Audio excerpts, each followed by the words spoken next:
सर्वप्रथमे मु धन्यवाद देवी NIC computer एवं निमापड़ा प्रेस क्लब रो समस्त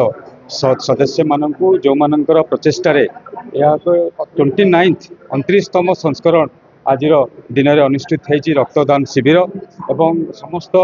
कर्मकर्ता जो मैंने इन्वॉल्व अच्छा मु प्रथमे सर्वप्रथमे प्रति कृतज्ञता जनाऊँ साधुवाद जनाऊँ। एक रक्तदान एक नोबल काम रक्तदान महापुण्य कहुए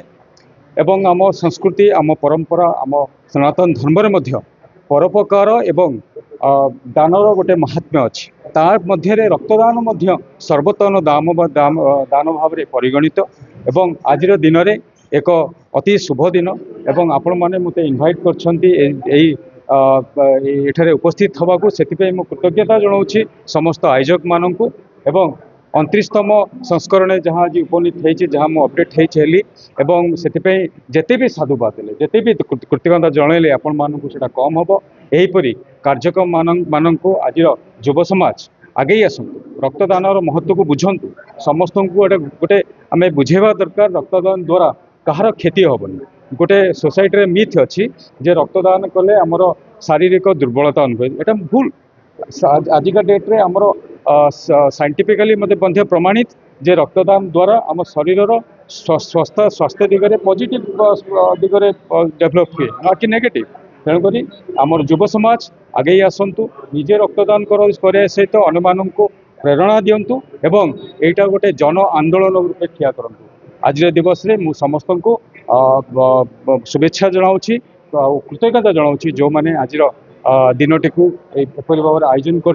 समस्त को मोर अशेष अशेष धन्यवाद। नहीं मु तो निश्चित भाव में आह्वान देवी जे देखु सबु युव समाज से माने आज युव कालीर निश्चित भाव में आमर देशर भविष्य आउ देशर भविष्य को आगे आसा पड़ो आउ रक्तदान द्वारा कहार क्षति हेनी बरं आमर समस्त स्वास्थ्यगत समस्या सहित सर्वोच्च आमर गोटे इंटरनल हैप्पीनेस हुए तो सही हैप्पीनेस को जी रक्तदान करी से ही अनुभव करी आउ मु युव समाज को कहबी आप आगे आसतु सोसाइटी रे एटा स्प्रेड करंतु जो मिथ अच्छी सोसाइटी जे रक्तदान कले आम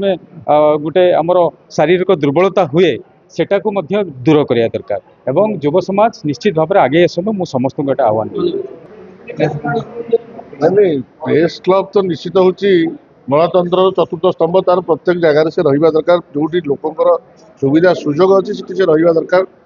तेणु एनआईसी कंप्यूटर एजुकेशन जो कार्यक्रम दीर्घ 29 वर्ष धरी करुच्ची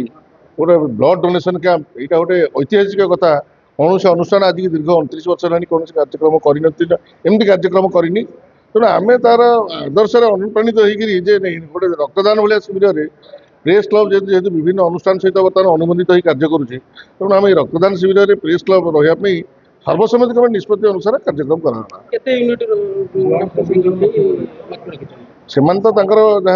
कथा होते जेहेतु 29 वर्ष होती 29 यूनिट रक्त तो निश्चित संग्रह हम